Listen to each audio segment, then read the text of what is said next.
Welcome to the Newsa-Cast YouTube channel. These Red Smith Banquet throwbacks are exclusive interviews of sports legends, powerful media personalities, and influential coaches. You won't find these anywhere else. Subscribe below and enjoy. All right, welcome to the YouTube page of the Newsa-Cast, and this is where we bring you our throwbacks, and we are it's a pleasure to go back to 2017, and we have the one and only Dr. J. Yes, we smoked a cigar with Dr. J that year, Tash, literally. Yeah, he was fantastic. I remember him coming to the schools in Appleton and speaking to the kids, and it was fantastic. It's about the kids. It's all about the kids, right? It is. He was fantastic. He had a great message. Obviously one of the best to ever play the game. His dunks were legendary. In fact, he handed out the trophy at the All-Star game to the slam dunk contest winner this year. Got to see him a little bit on TV if you were watching that. But he's a legend. He's a gentleman. Anything you could ask for, he was fantastic in 2017.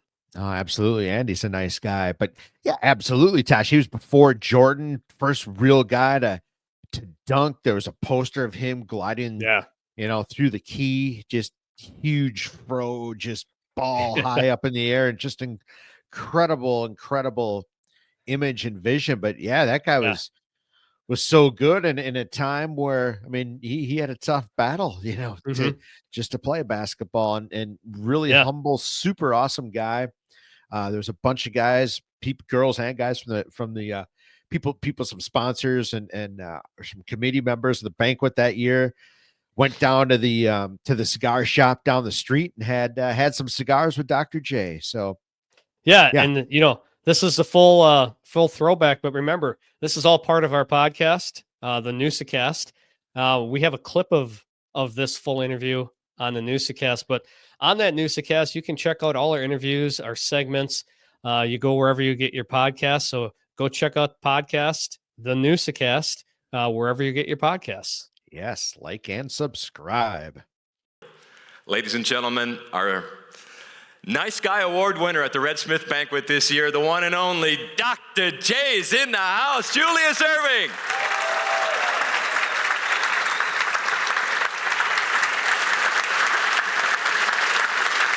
A little something for you there, Doc. All right, thank you, Dave. I'll give you a few minutes. Go right ahead. Appreciate it.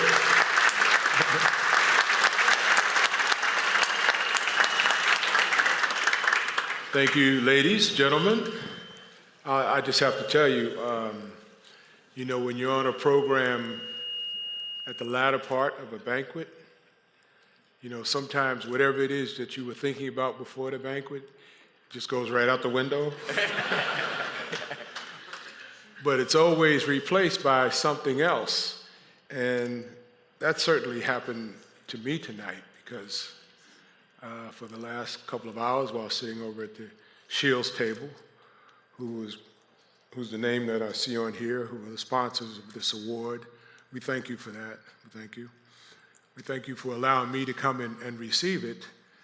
And in terms of the message that I got by just sitting and listening to the various people who came up and were interviewed by Dave and went back and forth with him, I got connected to a time in my life that, for all intents and purposes, at this age, I don't think about a whole lot. You had high schoolers receiving awards, and it made me think about, my time at Roosevelt Junior Senior High School in Long Island, which I hadn't thought about in a while. You got community service awards. You got the colleges represented, most commonly the University of Wisconsin's at the various campuses that it has. So it made me think about my UMass days.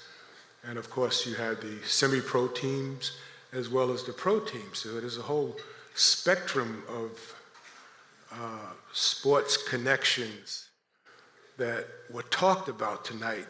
And, unlike, so many who are in the broadcasting industry or the analysis industry or, the media, I'm really not there on a continuous basis. that these days, I make a cameo here or a cameo there, become a guest or, and a person to be interviewed. But, I don't live it. So for whatever reason, while I was sitting there, I realized that, there's a huge disconnect that coming here to Appleton today has encouraged me to reconnect with, because I think it's that important. And I think that, some of the things that have been my experiences over the last 50 years in sports, because I think I started seriously, well, maybe it's the last 60 years, because I probably started playing sports seriously when I was 6 or 7 years old. And just think, if I knew then what I know now. But I will possibly have the ability to share it with some other people, young and old, who could benefit from that. And I think it was at that age, when I first became committed to a set of values that I still hold near and dear to me today.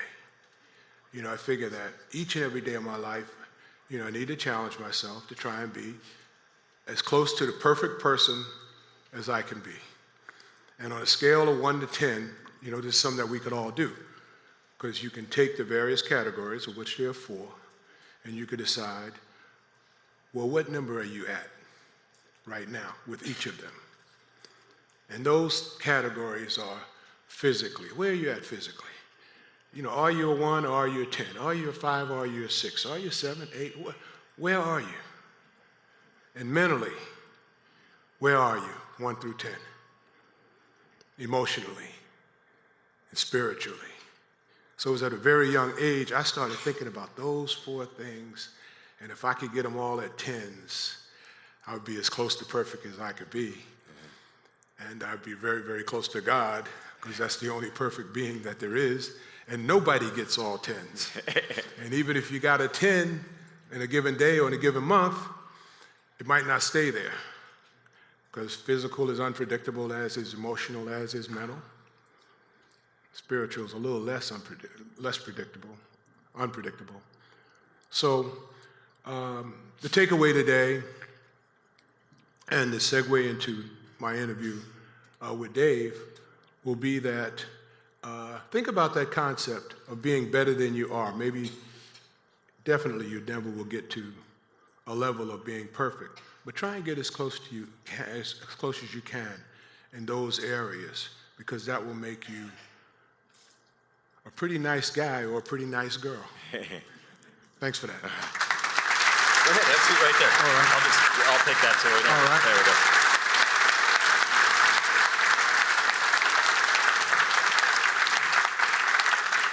Oh, look what just popped up. It's a pop-up. I gotta ask about the fro. I mean, you're not doing it anymore, obviously, but that's my son's hair now. Actually, there's, I think, another one. Show one more. I think there's one more we want to show here. Keep it rolling. There's one more. One more picture. The next one up. Come on now. Oh no. That would not be me. That's full disclosure. That's you. Me. Okay. God. Look at the similarity. Oh, gee. Look at that. Look at the similarity. Not quite to your level. The specs. The fro was in though back then. You got the chain. Yeah, I don't. That must have been a picture of show what you got for Christmas thing going on there. Look at the glasses too. Is that a Fitbit you have on? Is that Fitbit? That's circa. Microsoft watch. No. Oh yeah. Way before that stuff. Oh, that was ugly. I'm gonna jog your memory for a second. Okay. You almost were a Milwaukee Buck. I almost was, and actually, I was the property of the Milwaukee Bucks. Yeah. Based on the draft, and the draft of 1972. Right. What happened back then? It was kind of weird, wasn't it? Milwaukee drafted me, and I was already signed to a contract with the Atlanta Hawks, and I was already a professional playing in the ABA. Right. So they had 2 first-round draft picks, and they decided, well, okay, with our second first-round pick, they had number 5 and number 12, I guess, or number 3 and number 12. Mm-hmm. And they said, they drafted Russell Lee with the first one. Right. Who played for Virginia. Great player. Right. And they drafted me with 12. Atlanta cries foul. Yeah. And says, you can't draft this guy because we already have him under contract. And I had signed a contract with Atlanta at the conclusion of my contract with the Virginia Squires, who I was presently playing with. And it was my second year as a pro. The reason they were able to draft me was because the NBA had a rule you can't draft a player till his class graduates. Oh, yeah. And my class literally was the class of 72. I went to college in 68. Sure. It was the class of 72, and I left school in 1971. Okay. Did you know who two of your teammates would have been at that time? Oscar Robertson. So, you know, the Bucks were the champions in and Kareem 72. Abdul-Jabbar won Lou Alcindor. Exactly. What a team! That could have been fun. But in Atlanta, you know, when I signed with Atlanta, I mean, I knew I would be playing with Walt Bellamy, who's a Hall of Famer, Pete Maravich, and Lou Hudson. Man. And you know, that would have been fun too, but neither was meant to be. And unfortunately, the other part to that story is that Wayne Embry, longtime GM, senior executive for the Milwaukee Bucks, actually saw me play as a 15-year-old at a basketball camp in upstate New York. And we just developed a friendship during that time. And evidently he had been following me for the next 5 years. And he made the call in terms of wasting that draft pick, as it turned out. Wow. And the last part of the story is that the Bucks got ruled in favor by the mediator in New York, who mediated the case and said, if Julius Erving plays in the NBA, he cannot play for the Hawks. He has to play for the Bucks. So I actually went back to the ABA and stayed there another 4 years. Yeah. After which time, all of that died down and statute of limitations came in. So the Bucks lose the draft pick, and we made a deal to go to Philadelphia. ABA, wow. I mean, with Gervin, McGinnis, some of the fantastic players. Artis Gilmore, Dan Issel, you know, David Thompson. There's another guy that could dunk. You got some pretty good dunkers and some pretty special players. Yeah. When did you find out? When did you first dunk, and how did it feel? When I first dunked, it was a donut in a cup of tea. Actually tasted a lot better than it felt. I bet it did. I set myself up. It tasted much better than it felt. Actually, all you feel is it just coming apart in your hand. Oh yeah, I got it. I'm with you. But no, I cheated. Honest cheating. I was in elementary school, and you know we had 8-foot baskets. Yep. So we'd just go out in the playground at recess time and learn how to dunk. You know, left hand, right hand, backwards, the whole deal. So you move from 8 feet, and if you grow a little bit and get your hops together, you move to a 9-foot basket, and which I did, and then eventually to a 10-foot basket. So I had all the techniques down once I was able to jump that high. Heck yeah. As did a lot of other kids, but many of them couldn't jump high enough to do it on a 10-foot basket. Sure. So that's what it was, you know. And feel free, if you want to, keep rolling that video that was on of Dr. J and some of the dunks, because there's one in particular that I'd love to show again. These are just a few of them. Oh, my goodness. You could soar. The hang time alone. What do you know about hang time? Nothing. Hang on. You're gonna tell I'm 6'3" and I'm white. You're gonna J. tell me something that I don't know about some accolades or something that I don't know about. This is my elevation right about here. Okay. This is about as high as I could get. All right. Some of these. There's one I think that's still coming up, but it is one that I will never forget. That isn't it there, but it was with the Sixers. You took the ball on the end, and I think it was Michael Cooper that came to defend you. Oh, okay. And you cuffed that thing, and it was back here, and then it was here, and it was all in one stride. And it is one of the most amazing dunks, and it may still be coming up here. Then again, I don't know. Maybe you don't have it there. You don't like the long shot? The long shot's cool. That was Steph Curry before Steph Curry. You're in his like range. this. You're in Steph's range. I think it actually might be coming up here, so if it comes up, I'll mention it. Here it is. Boom. Here. Watch the cuff. Rock the baby. Send it home. Okay.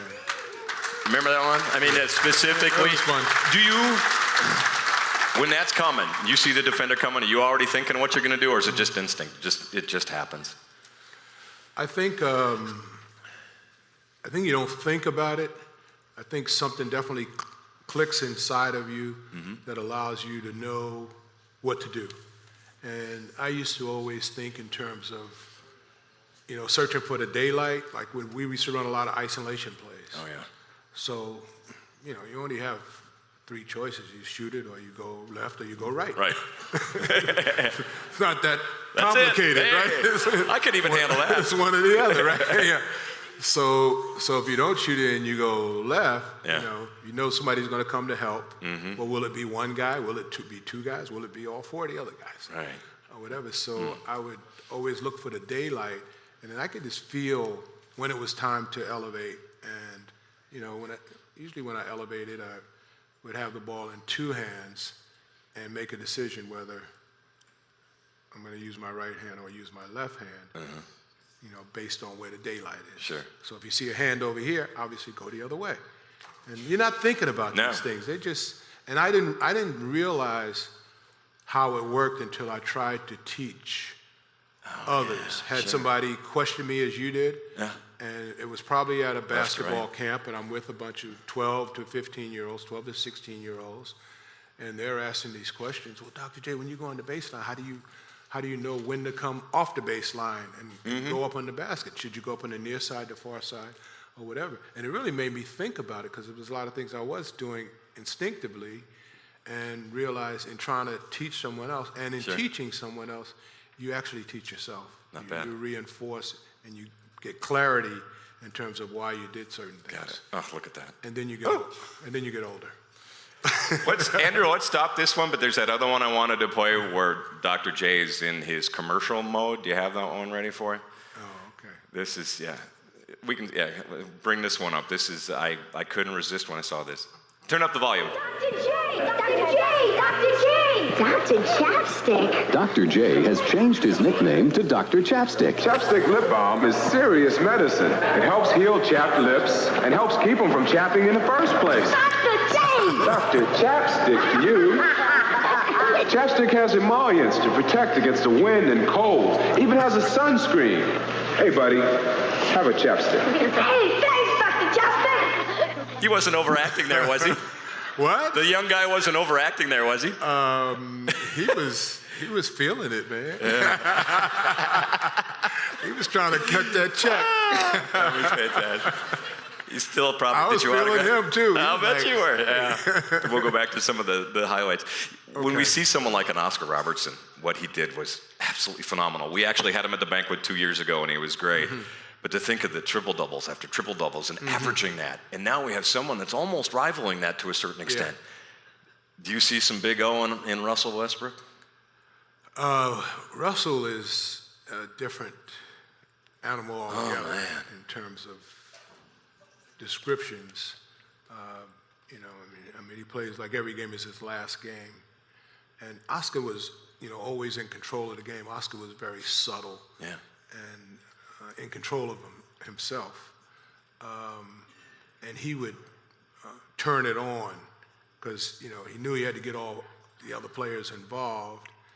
And then when it was time for him to just take his man down on his baseline, and basically shoot a 16-foot jump shot, he could tell you, and I didn't play against him a whole lot, just maybe once. Yeah. And he said, well, I'm going down to the baseline down there, and I'm going to shoot a 16-foot jump shot. So you can just go down there and meet me, or you can just let me drag you down there and give you that embarrassment. Yeah.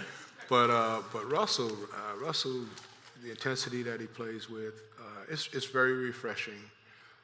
And it should be, if I was playing and I had to play against him, I mean, I would get the meal, the rest, all the stuff that you need to prepare.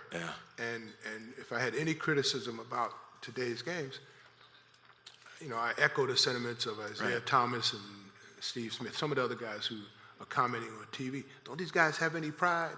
You're gonna let a guy go out and get 50 or 60 on you, and only dribble the ball 3 times or whatever. You know he can shoot, he ain't gonna drive. Get in his jockstrap, as they say, or whatever. Yeah. So that's a subtle criticism, but maybe it rings true. So you like the NBA? You love the NBA? What would you improve? I love the NBA and the association. Yeah. That's the term that we use now when you're part of that family, you're part of its history, then you're part of the association. So, I really care. I'm not a diehard fan of any kind, and I'm not a harsh critic of any kind, because I don't work in the business of basketball or the business of sports. Sure. But, my brand has a presence there, and that's one of the things that, we try to protect and share with others. Sure. That's why I'm here hanging with y'all. That's right. And we're glad to have you. It's my pleasure. And it's my pleasure to be here. Yeah.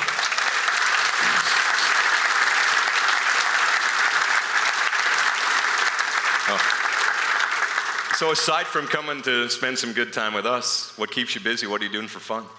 For fun, I actually got a chance to play golf the last 2 days in Miami. And what's the handicap like right around? Maybe about a dozen or so. Yeah, give me a dozen shots, and I could. Oh, no. We're going to have to talk. I could compete. So a couple aside. Yeah. So the Sunday I actually played with my friends at Boca West, and then Monday we played at Turnberry with Alonzo Mourning, and he has an event called Zoe's Winter Groove. How's Zoe doing these days? You can only do that in a warm place. So, he's doing great, man. That guy he has such a big heart. He's just amazing, and so many of his friends and associates were there just to pay homage to him and support his charity. He's raised, I think maybe in a 7-year period, about $25 million for his foundation to distribute within the community of South Florida. So that's a great thing. Fantastic. Yeah. What was lacking from your career? Is there anything you go back and go, done it, this one thing I wish I'd done? Well, whatever I didn't do in the ABA, we ended up doing in the NBA. Mm-hmm. I never was MVP at the All-Star game in the ABA, but I was twice in the NBA. Right. I was never playoff MVP in the NBA, but twice in the ABA. And, multiple-time MVP in both leagues. And bonded with teammates, played with, some Hall of Famers, Moses Malone, most noteworthy, and Charles Barkley beside him. And I think